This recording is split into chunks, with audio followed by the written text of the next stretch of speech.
Hello everyone, কেমন আছেন আপনারা সবাই? আশা করছি ভালো আছেন। দ্য টিউব 24 চ্যানেল থেকে স্বাগতম জানাচ্ছি। আমি আছি মাসুদ গাজী। বরাবরের মতো আজকেও নতুন একটি ভিডিও আপনাদের জন্য নিয়ে এসেছি।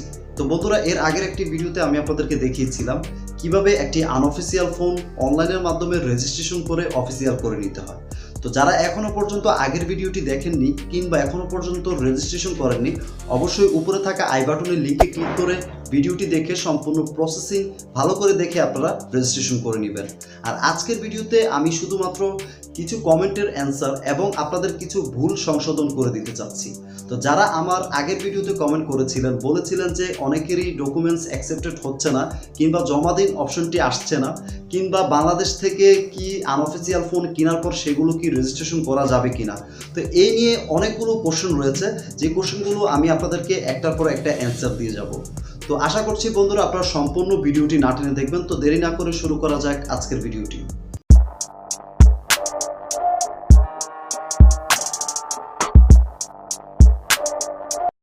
তো বন্ধুরা, ভিডিওটি শুরু করার আগে আপনাদেরকে কিছু ডকুমেন্টসের ব্যাপারে আমি বলবো। সেটি হচ্ছে তারা আপনার কাছ থেকে এক্স্যাক্টলি কোন ধরনের ডকুমেন্টসগুলো চেয়েছে। তো এখানে অনেকেই ভুল ধরনের ডকুমেন্টস দিয়েছিলেন। তো এর মধ্যে তারা এখানে আপনার যদি মোবাইল ফোনটি ক্রয়কৃত হয়ে থাকে, সেই ক্ষেত্রে আপনাকে এখানে ক্রয়কৃত অপশনটিতে টিক চিহ্ন দিতে হবে।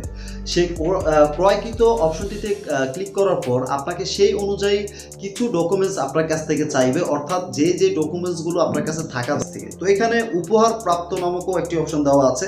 তারপরে আপনি যদি সেটা কুরিয়ার সার্ভিসে যদি পেয়ে থাকেন, সেটার একটা অপশন দেওয়া আছে। তো প্রত্যেকটা অপশনের জন্য আলাদা আলাদা করে সেট করে দিয়েছে তারা এখানে। তো আপনি যদি যে কোনো একটার মধ্যে ক্লিক করেন, সেই ক্ষেত্রে ওই হিসাব অনুযায়ী কিন্তু তারা আপনাকে বলে দিবে যে আপনার এই ডকুমেন্টসগুলো দরকার রেজিস্ট্রেশন করার জন্য। তো আরেকটা ভুল আপনারা যেটা করে থাকেন, সেটা হচ্ছে মূলত আপনারা যে চুজ ফাইল অপশনটিতে ক্লিক করে আপনাদের ডকুমেন্টসগুলো আপনারা জমা দেন, অর্থাৎ আপনারা একটি ডকুমেন্টসের বেশি কিন্তু আপনারা জমা দেন না। এটা আমি অনেকের ক্ষেত্রে দেখেছি। অনেকেই আমাকে বলেছে যে এর বেশি তো ডকুমেন্টস আমি জমা দিতে পারছি না।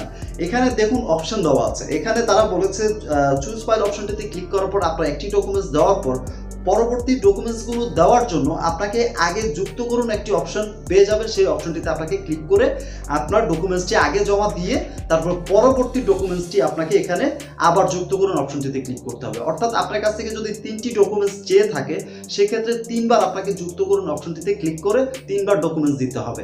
ঠিক আছে? তো তারপরে জমা দিন অপশনটিতে ক্লিক করবেন, অর্থাৎ জমাতে চলে যাবে। তারা আপনার কাছ থেকে পারমিশন চাইবে যে আপনি কি শিওর সেটা জমা দিতে চাচ্ছেন কিনা। তো আপনি সেখানে শিওর করে দিবেন, অর্থাৎ পারমিশন দিয়ে আপনাকে তারা SMS এর মাধ্যমে বলে দিবে যে আপনার ফোনটি রেজিস্ট্রেশন হবে কিংবা হবে না। সেটা আপনার না হলেও SMS এর মাধ্যমে বলে দিবে, আর যদি হয় সেটা অ্যাকসেপ্টেড করে নিবে, তাও SMS এর মাধ্যমে আপনাকে বলে দিবে। তো বন্ধুরা, এখন আমি আপনাদেরকে কিছু কমেন্টের রেসপন্স করতে যাচ্ছি। অর্থাৎ যারা আমাকে আগের ভিডিওতে ইউটিউবের মধ্যে কমেন্ট করেছেন, যাদের সমস্যা রয়েছে, সেই সমস্যাগুলো আমি আপনাদের সামনে এখন তুলে ধরছি। একজন ভাই আমাকে কমেন্ট করেছেন, নাম হচ্ছে হাবিবুর রহমান ভাই। উনি আমাকে বলেছেন যে ভাই, শুধু পাসপোর্ট কপি দিয়ে হবে? পাসপোর্টের যেই ডকুমেন্টস রয়েছে, সেই পাসপোর্টের ডকুমেন্টস দিয়ে আপনার এখানে রেজিস্ট্রেশন হবে না। আপনার কাছ থেকে মূল যেই ডকুমেন্টস তারা চেয়েছে, 3টা হোক, 2টা হোক, 4টা হোক, যতগুলো ডকুমেন্টস আপনার কাছ থেকে তারা চেয়েছে, ততগুলো ডকুমেন্টস কিন্তু আপনাকে এখানে দিতে হবে।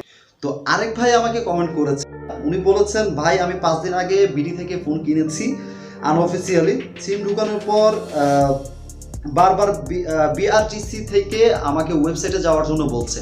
জি ভাই, আপনাকে রেজিস্ট্রেশন করে নিতে হবে। আপনি রেজিস্ট্রেশন করলে হবে, বাট আপনার কাছে সকল তথ্য কিংবা ডকুমেন্টস আপনার কাছে থাকতে হবে। এই ভাই আমাকে বলেছেন, ভাই বাংলাদেশ থেকে যদি কোনো আনঅফিসিয়াল ফোন কিনি, তাহলে সেটা কি রেজিস্ট্রেশন হবে? অবশ্যই আপনার কাছে যদি সকল তথ্য থেকে থাকে, সেই ক্ষেত্রে আপনি রেজিস্ট্রেশন করলে আপনার রেজিস্ট্রেশন হবে। যারা এখনো পর্যন্ত রেজিস্ট্রেশন করেননি মোবাইল ফোন, আপনারা কিন্তু আনঅফিসিয়াল ফোন নিয়ে অনেক বড় বিপদে পড়তে পারেন।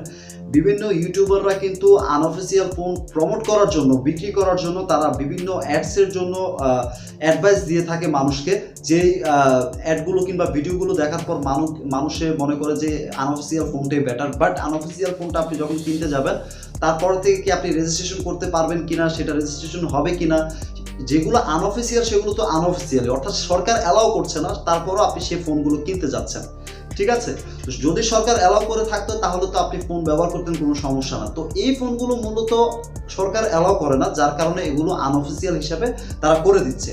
তো এই ফোনগুলো পরবর্তীতে কিন্তু অফিসিয়াল হবে না। তারা নির্ধারিত একটা সময় দিয়েছে যে এখন পর্যন্ত যারা আনঅফিসিয়াল ফোন অফিসিয়াল করেনি তারা ওয়েবসাইটের মাধ্যমে রেজিস্ট্রেশন করে সকল প্রকারের ডকুমেন্টস দিয়ে রেজিস্ট্রেশন করে নেওয়ার জন্য। বন্ধুরা, আশা করছি আমি আপনাদেরকে বোঝাতে পেরেছি যে কিভাবে রেজিস্ট্রেশন করতে হবে, আর আপনারা যে ভুলগুলো করেছেন সেই ভুলগুলোর সমস্যা ইনশাল্লাহ আমি সমাধান করে দিতে পেরেছি।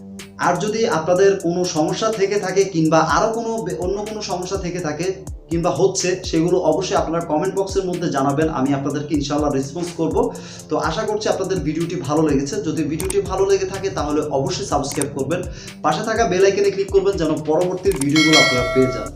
নিত্য নতুন প্রয়োজনীয় এমন ভিডিও আমি আপনাদের জন্য সবসময় আপলোড করে থাকি। আশা করছি সবসময় আমার সাপোর্ট করবেন। আশা করছি সবাই ভালো থাকবেন, সুখে থাকবেন। আসসালামু আলাইকুম।